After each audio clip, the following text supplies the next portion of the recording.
दोस्तों, Indian railway finance corporation limited यानी IRFC की बात करो, काफ़ी दिन के बाद ज़बरदस्त वॉल्यूम में कामकाज हो रहा है और काफ़ी अच्छी खरीदारी दिखाई दे रही है। यहाँ पे कुछ बड़ी अपडेट निकल के आ रही है जिनको हम एक एक करके डिस्कस करने वाले हैं। कुछ नए टारगेट निकल के आ रहे हैं।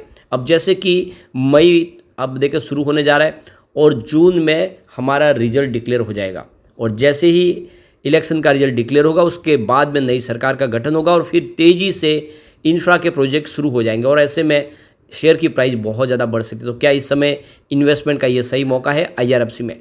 इसके अलावा आईआरएफसी और आरवीएनएल में बेटर कौन सा है वो भी इस वीडियो के माध्यम से एनालिसिस करके समझने की कोशिश करेंगे और क्या रेलवे के शेयरों में दाव लगाए। लेकिन फ्रेंड, उससे पहले अगर आप पहली बार हमारे चैनल पर आए तो चैनल को सब्सक्राइब कर दीजिए, एक बेल आइकॉन दबा दीजिए ताकि जब भी नया वीडियो बने पहला नोटिफिकेशन आपको मिले। वीडियो पसंद आए तो लाइक शेयर जरूर कीजिए।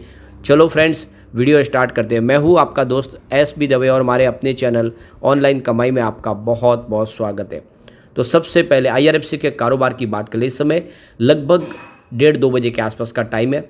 स्टॉक की शुरुआत पॉजिटिव हुई 161 पर, क्लोजिंग थी फ्राइडे की 158 के आसपास। इंट्राडे में 164 का हाई बना, यानी कि अच्छी इसने दौड़ लगाई। जो लो है वो 159 का है, यानी पूरे दिन में गिरावट नहीं हुई, तेज़ी काफ़ी अच्छी बनी। वैसे बाजार में भी बहुत ज़बरदस्त और तूफानी तेज़ी बनी हुई आज। इस समय स्टॉक 161 के आसपास ट्रेड कर रहा है, जहाँ पे 2.09% की तेज़ी देखने को मिल रही है। तो काफ़ी अच्छा प्रदर्शन करता हुआ दिखाई दे रहा है। इसके वॉल्यूम को देख सकते हो, पिछले एक महीने पर इसका 5 करोड़ का वॉल्यूम था, 2 करोड़ की डिलीवरी उठाई गई थी। 1 वीक पहले 6 करोड़ का वॉल्यूम था, 2 करोड़ की डिलीवरी उठाई गई थी। लेकिन फ्राइडे को 15 करोड़ का ज़बरदस्त वॉल्यूम हुआ, 4 करोड़ का डिलीवरी बेस काम हुआ। आज अब देखें तो 1 बजे के पहले ही 6 करोड़ का वॉल्यूम हो चुका है, यानी वॉल्यूम ज़बरदस्त बढ़ा है और पूरे बाजार में वॉल्यूम के मामले में नंबर 5 पे है आईआरएफसी। तो आप समझ ही सकते हो कि लोगों का रुझान पॉजिटिव हुआ है स्टॉक को लेकर और अब इसकी बार स्टॉक 200 को पार करने को तैयार हुआ है। अब आप देखिए, इस स्टॉक ने ज़बरदस्त रिटर्न दिया है। पिछले एक साल में 410% का बम्पर रिटर्न दिया है स्टॉक ने। पिछले 6 महीनों की बात करें तो 127% का शानदार रिटर्न दिया है स्टॉक ने और इस साल अब तक ये 60% का रिटर्न दे चुका है नए साल में। और जबकि पिछले एक महीने में 15% की तेज़ी बनी है और एक सप्ताह में 14% स्टॉक दौड़ चुका है, यानी लगातार दौड़ ही रहा है, काफ़ी अच्छा प्रदर्शन कर रहा है। फिलहाल कंपनी का मार्केट कैप 2.11 लाख करोड़ तक पहुंच चुका है। यहाँ पे गौर करने वाली बात है, कंपनी अब लार्ज कैप बन चुकी है और ऐसे में यहाँ पे निवेश भी सुरक्षित हो चुका है। अब यहाँ पे मोतीलाल ओसवाल ने आईआरएफसी में खरीदारी की सलाह दिया 2-3 दिन के शॉर्ट टर्म के लिए और उन्होंने टेक्निकल नज़रिए से इसमें सिग्नल बुलिश देखे और वहाँ पे खरीदारी की सलाह दी। उन्होंने इसका जो टारगेट रखा है 170 का टारगेट रखा है। अब आप देख सकते हो कि जो बंद भाव था फ्राइडे को 128, उसके हिसाब से 5 से 6% का रिटर्न देखने को मिल सकता है।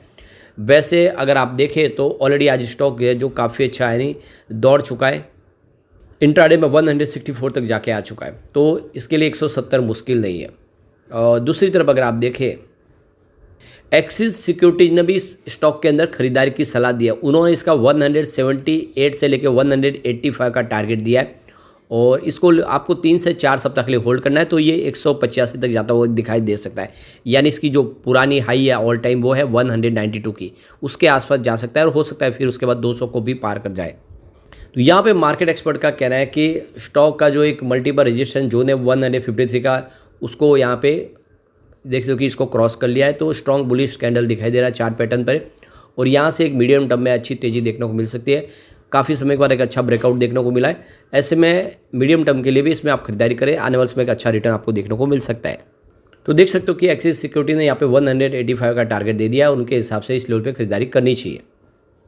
अब यहाँ पे आईआरएफसी और आरवीएनएल दोनों में से कौन सा स्टॉक अच्छा है लॉन्ग टर्म के लिए जो अच्छा रिटर्न दे सके? अब आप देखें तो इंडिया का जो रेलवे नेटवर्क देखें, जिसमें यहाँ पे करीब 1,26,366 किलोमीटर का रेलवे ट्रैक है जिसकी लेंथ है और 7,335 टोटल रेलवे स्टेशन है। अब रेलवे इंफ्रास्ट्रक्चर सेक्टर के लिए सरकार ने करीब 1 ट्रिलियन रुपीज़ का खर्च करने का अनाउंस किया, जिसमें नए रेलवे लाइन बिछाने के लिए, नई रेलवे ट्रेन के लिए और बहुत सारे स्टेशन रीडेवलप करने के लिए। तो सरकार के इस ऐलान का सीधा फायदा रेलवे की 2 कंपनियों को होने वाला है, जिसमें रेल विकास निगम लिमिटेड और आईआरएफसी। अब आईआरएफसी करें तो यह एक एनबीएफसी है जो रेलवे की इंफ्रा कंपनियों को फाइनेंस प्रोवाइड करती है, तो जो भी प्रोजेक्ट होगा इसके माध्यम से ही फंड मिलेगा। लेकिन जो आरवीएनएल है वो रेलवे प्रोजेक्ट कंप्लीट करती है, हर तरह के प्रोजेक्ट वो कंपनी जो है इंफ्रा काम करती है, तो इसलिए सीधा फायदा आईआरएफसी के माध्यम से आरवीएनएल को ही होगा आगे जाके। अब दोनों कंपनियां डिफरेंट बिजनेस करती है, एक का एनबीएफसी का बिजनेस, दूसरी का इंफ्रा का बिजनेस। तो आप देखें तो इसको कंपेयर करने के लिए अलग अलग पैरामीटर के हिसाब से हम इसको कंपेयर करेंगे।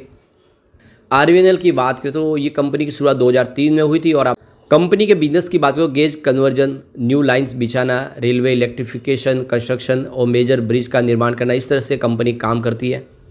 काफ़ी अच्छा कंपनी का ट्रैक रिकॉर्ड है, कम से कम 35% से ऊपर रेलवे लाइन डबल कर चुकी है, 25% रेलवे का इलेक्ट्रिफिकेशन कर दिया है और इसको नवरत्न का दर्जा भी हासिल हो चुका है। दिसंबर 2023 तक की बात करें, कंपनी की जो ऑर्डर बुक है वो करीब 650 बिलियन रुपीज़ के आसपास की है, जो काफ़ी बड़ी है। कंपनी अलग अलग जॉइंट वेंचर्स बना के देखिए, रोड के, इरिगेशन के, इलेक्ट्रिकल ट्रांसमिशन के बहुत सारे प्रोजेक्ट कर रही है अलग अलग कंट्रीज़ में। बहुत सारे इन्होंने एमओयू साइन किए। रिसेंटली इन्होंने मालदीव्स में एक बड़ा प्रोजेक्ट शुरू किया है और काफ़ी भीड़ के माध्यम से प्रोजेक्ट जीते। सारे मेट्रो के प्रोजेक्ट भी कंपनी ही कर रही है। दूसरी तरफ आईआरएफसी की बात करें, 1986 में इसकी शुरुआत हुई थी रेलवे की कंपनियों को फाइनेंस प्रोवाइड करने के लिए, और आप देखें तो इसको एनबीएफसी का दर्जा हासिल है। बॉन्ड्स के माध्यम से चाहे डोमेस्टिक मार्केट या ग्लोबल मार्केट से फंड रेज करते हैं और फिर रेलवे की कंपनियों को प्रोवाइड करते हैं। मार्केट कैप के हिसाब से देखें तो आईआरएफसी आरवीएनएल के मुकाबले 3 टाइम्स ज़्यादा है। आईआरएफसी के रिवेन्यू की बात करें, ये लीजिंग, रोलिंग स्टॉक एसेट, सच लोकोमोटिव, पैसेंजर कोच वगैरह निर्माण जो के लिए जो फंड प्रोवाइड करती है फ्रेट वेगर के माध्यम से, उसके यहाँ से उनको पैसे मिलते हैं। जबकि आरवीएनएल देखें तो जो अपना रेवेन्यू जनरेट करती है वो कंस्ट्रक्शन के प्रोजेक्ट के माध्यम से। लास्ट 5 ईयर का CAGR देखें कंपनी का, तो आप देख सकते हो कि आईआरएफसी का 16.5% के आसपास है और आरवीएनएल का 15% के आसपास है। अब यहाँ पे दूसरा जो सबसे बड़ा जो यहाँ पे पॉइंट निकल के आया वो है प्रॉफिटेबिलिटी। तो देख सकते हो कि एबिडा मार्जिन ग्रोथ एक जैसी दिख रही है, आरवीएनएल और आईआरएफसी में ज़्यादा फर्क नहीं है, दोनों की इक्वली अब 17% CAGR के आसपास है लास्ट 5 साल से। तो इस मामले में भी देखें तो लगभग दोनों ही कंपनियाँ अच्छी है। डेट मैनेजमेंट के हिसाब से देखें तो यहाँ पे आईआरएफसी पूरी तरह से डेट फ्री कंपनी है और कंपनी पे किसी प्रकार का कोई टेंशन नहीं है। कंपनी के जो भी इंटरेस्ट पे जो आप देखें, जो फंड लेके जो रेलवे को प्रोवाइड करते हैं, उसकी गारंटी भी सरकार लेती है। आरवीएनएल की बात करें तो उनके ऊपर 60 बिलियन रुपीज़ का टोटल यहाँ पे इस समय डेट है और डेट इक्विटी रेशियो अगर देखें तो 0.8x के आसपास है। तो कुल मिला के ऑर्डर बुक के हिसाब से डेट ठीक है। तो ओवरऑल दोनों अपनी अपनी जगह पे ठीक है और दोनों में ही निवेश किया जा सकता है लॉन्ग टर्म का नजरिया लेके। अब एक बार हम शेयर होल्डिंग पैटर्न को देख लेते हैं। तो यहाँ पे अगर आईआरएफसी की फिलहाल प्रमोटर होल्डिंग सरकार की 86.36% के आसपास है।